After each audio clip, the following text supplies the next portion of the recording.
जय गुरुदेव। परीक्षित के प्रश्न आगे चल रहे हैं। 10वें स्कंद का आरंभ है, प्रथम अध्याय है। आगे उसने बताया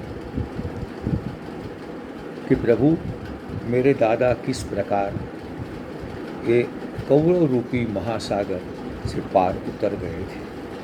अब आगे वो कह रहे हैं, द्रोण्यास्त्रविप्लुष्टपमिदं मदंगम संतान बीजम कुरु पांडवानां जुगोपकुक्षिं गतचक्रो मातुश्च मे यशरणं गताया। મારી મા ઉત્તરા જ્યારે એમના શરણમાં ગઈ ત્યારે દ્રોણના પુત્ર અશ્વત્થામાએ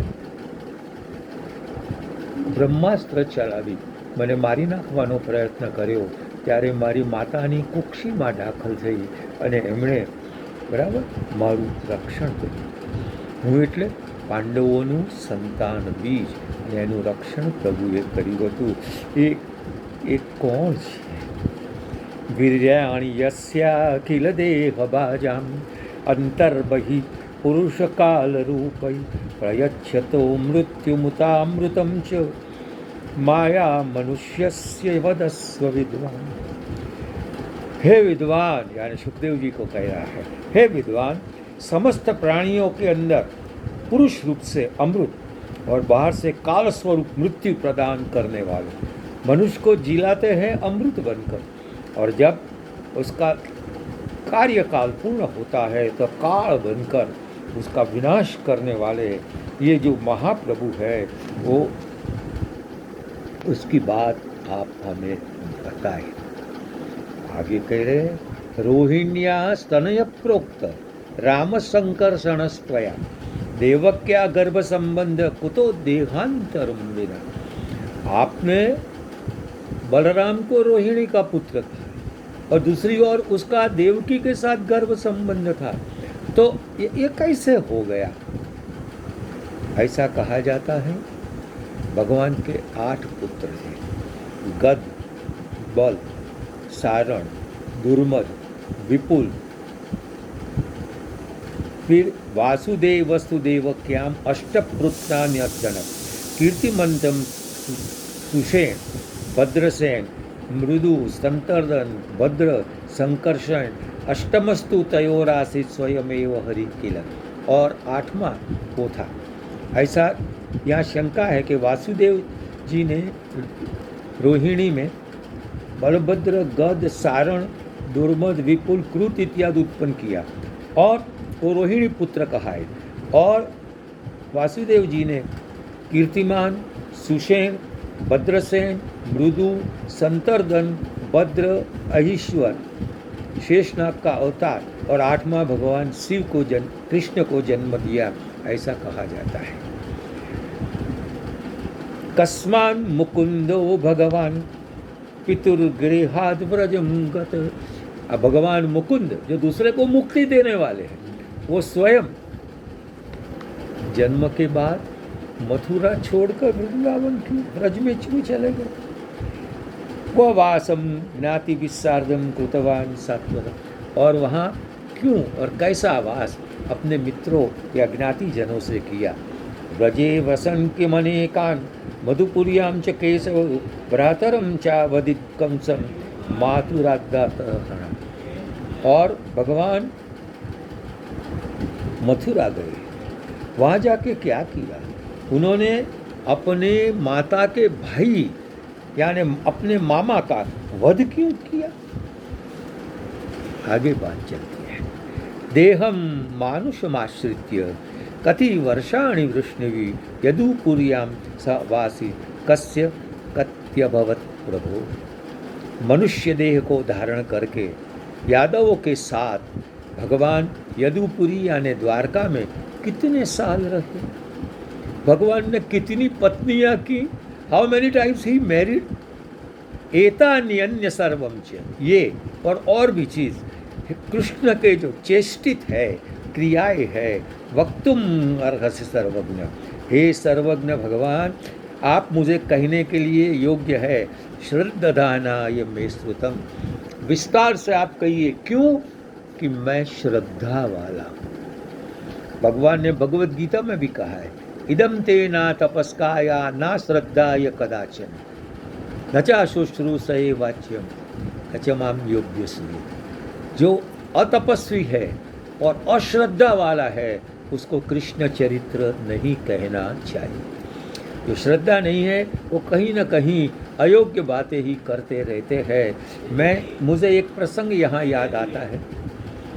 भारत की सुप्रीम कोर्ट में एक जज थे, उसने लव इन रिलेशनशिप के बारे में कुछ कहना था और जजमेंट दिया कि योग्य है, और उसमें उन्होंने राधा और कृष्ण का उदाहरण दिया कि वो लव इन रिलेशनशिप में थे। माफ करना, ये वो जज की मूर्खता की पराकाष्ठा थी, क्योंकि राधा और कृष्ण के दिव्य युगल है, परमानेंट है, शाश्वत है। वो तो गोलोक में है। प्रजा को दिव्य प्रेम क्या है उसका उदाहरण प्रस्तुत करने के लिए पृथ्वी पर आए थे। वो लिव इन रिलेशनशिप वाले में जो शरीर संबंध होता है काम वासना के कारण, ऐसा राधा कृष्ण में कभी नहीं था, कभी नहीं था, कभी नहीं था। वो दिव्याति दिव्य प्रेम की कथा है, और उसको ये मूर्ख जज ने कह दिया कि लव इन रिलेशनशिप है। मित्रों, भारतीय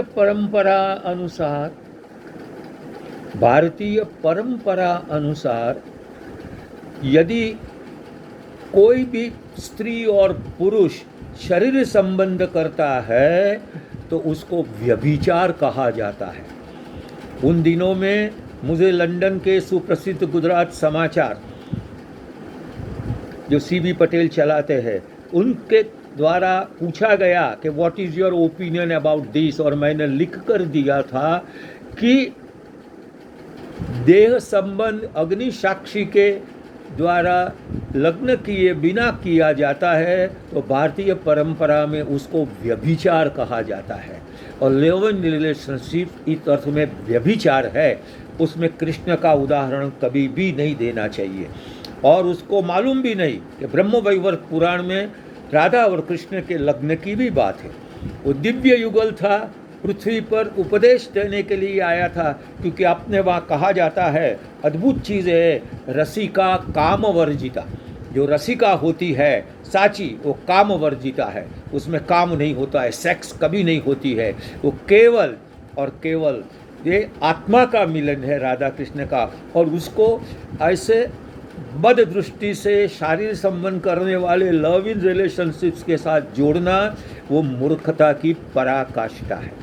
सुप्रीम कोर्ट के जज की टीका नहीं की जाए, लेकिन उसने जो किया है वो गलत है, वो कहने में मुझे कोई अफसोस नहीं है, क्योंकि हमारी भारतीय परंपरा को ठीक नहीं जाने के कारण ये कहा गया है। जो भी हो, इसलिए यहाँ कहते हैं कि जिसको श्रद्धा हो उसको ये बात कहनी चाहिए, जिसमें श्रद्धा न हो उसको ऐसी बात कभी भी नहीं कही जानी चाहिए। नैतदुत्साह शिन्माम त्यक्तोदम अपिबादते। वो कहते हैं कि भाई मैंने जल भी पीना छोड़ दिया है, सुखदेव जी को परीक्षित कह रहे हैं, मैंने पानी भी पीना छोड़ दिया है, फिर भी मुझे ये तरस, कभी तृषा, कभी दुख नहीं दे रही है, क्योंकि आपके मुख के द्वारा जो प्रसारित प्रभु कथामृत है, पिबताम त्वन्मुखाब्बोज अच्युतम हरि कथामृतम। भगवान हरि का कथामृत सुनते जो आपके मुख से निकल रहा है तो मुझे ये भी नहीं लगती। एवं निशम्य भृगुनंदन साधुवादम वैयासिकिस्स भगवान अथ विष्णुरातम। बस ऐसा कहा, सुना तो वहाँ कहते हैं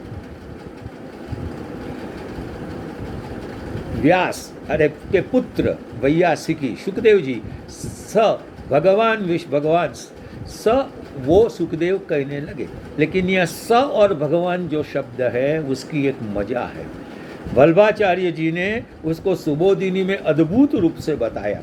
उन्होंने कहा कि स भगवान इति भगवता सहित भगवान के साथ, स और भगवान अलग है, वो भगवान के नहीं, ये कहते हैं भगवान के साथ वो बोलने, मतलब उनके हृदय में रहे हुए जो भगवान थे वो अब बोल रहे हैं, सुखदेव जी नहीं बोल रहे हैं। भक्त देखो, सुबोधिनी में लिखा है, स भगवान इति भगवता सहित तदंतस्थितो भगवान एव उत्तरम प्रयच्छति इति अर्थः। स भगवान यानी भगवान के साथ, मतलब सुखदेव के हृदय में बैठे हुए भगवान स्वयं उत्तर दे रहे हैं। भगवान, अच्छा आगे, अथेति भिन्न क्रम, अथ शब्द इसमें आए, स भगवान अथ विष्णुरात्म। तो अथ शब्द जो है वो दो क्रम अलग दिखाता है। ये हुआ, फिर कोई अथ आए तो अब नई बात कहनी हो तब अथ आता है। इसलिए एतावत कालम शुक स्वयमेव आह, अभी तक जो बोल रहे थे वो शुक ही बोलते थे, सुखदेव जी बोलते, इदम चरित्रम तो तत्र स्थितो भगवान एव आह इति भिन्न प्रक्रमः। यहाँ दूसरा प्रकरण शुरू हुआ, इसलिए अथ आया, और इसलिए यहाँ सुखदेव नहीं कह रहे, भगवान के साथ सुखदेव, या कि भगवान के हृदय में बैठे हुए सुखदेव जी कह रहे हैं, इसलिए इसको अथ भगवान कहा। और विष्णु भिन्न क्रम, तो इसलिए यहाँ बताया। दूसरी बात, यहाँ विष्णु रात शब्द का प्रयोग है। विष्णु द्वारा जिसका रक्षण हुआ था वो रा आदाने यानी रा देने के लिए और ग्रहण करने के लिए, और यम आदत्ते तम रक्षति, भगवान जिसका स्वीकार करता है उसका रक्षण करता है। विष्णु ने वो गर्भ का स्वीकार करके गर्भावस्था में परीक्षित का रक्षण किया, इसलिए उसको विष्णु रात कहते हैं। ये हमारी संस्कृत भाषा की विशेषता है, अद्भुतता है, गुरु कृपा से ही ये प्राप्त हो सकती है। आज जो कुछ मिला गुरु कृपा से वो प्रस्तुत किया, आगे की कथा अब कल करेंगे। आज समय कर गया, इनकार करो गुरुदेव को नमस्कार।